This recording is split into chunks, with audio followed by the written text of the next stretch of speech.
A doença celíaca é uma doença autoimune que acontece em pessoas predispostas geneticamente.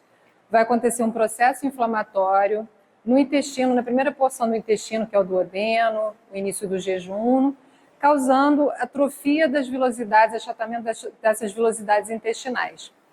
Esse processo de achatamento das vilosidades vai causar alterações na absorção de nutrientes, levando a deficiências provavelmente que depois precisam ser corrigidas.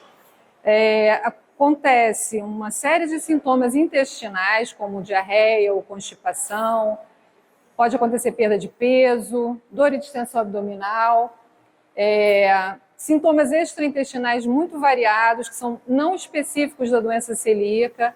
É importante ressaltar que em mulheres, problemas como infertilidade, abortos recorrentes, uma ferritina, que é o estoque do ferro permanentemente baixo, pode representar uma doença celíaca, então deve ser investigada.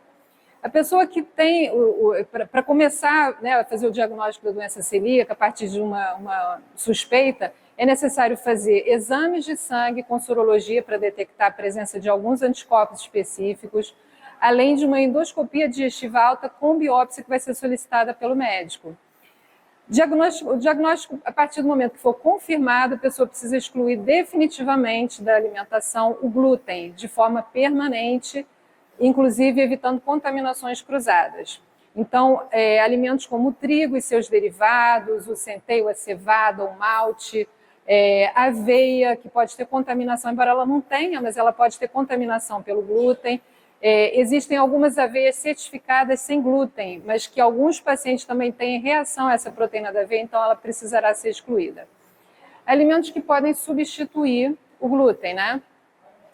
Temos diversos: tapioca, quinoa, amaranto, araruta, fécula de batata, arroz, milho, fubá de milho, amido de milho. Tem o trigo sarraceno, que não é um trigo, os legumes, frutas, verduras, então tudo isso pode ser usado como substituto. Temos comercializadas diversas farinhas já isentas de glúten e também podem ser preparadas receitas em casa com farinhas que a gente pode encontrar no site, por exemplo, da Celbra, que é a Associação dos Celíacos do Brasil.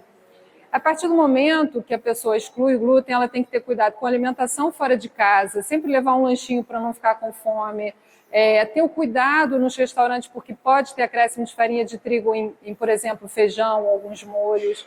É importante ter todo esse cuidado com utensílios para não haver contaminação cruzada, ler todos os rótulos dos alimentos, porque é obrigatório pela legislação a informação de que contém ou não contém glúten. Selo da ABIC, por exemplo, no café, para certificar que não tem acréscimo de cevada. Se for consumir uma cervejinha, cerveja sem glúten. Então, todos esses cuidados têm que ser feitos de forma permanente. E um alerta para as pessoas que querem excluir glúten simplesmente por moda ou por algum sintoma e não fizeram uma investigação prévia.